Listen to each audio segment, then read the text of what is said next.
Hello guys, today we are going to study lesson 5 about SketchUp Pro. So today we are going to study about style, edit, and this is background setting. So in background setting we have background, we have sky, we have ground. So what is sky? Sky, this is sky. Example, click on it, change color. I want to change to green.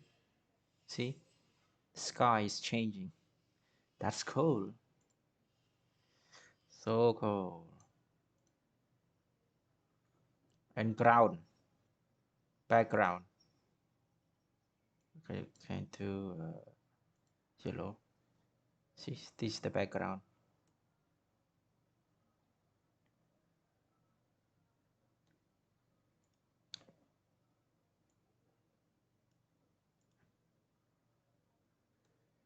And then this is the ground.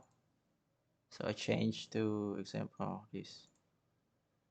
Oh, I click on it. See, that's the ground.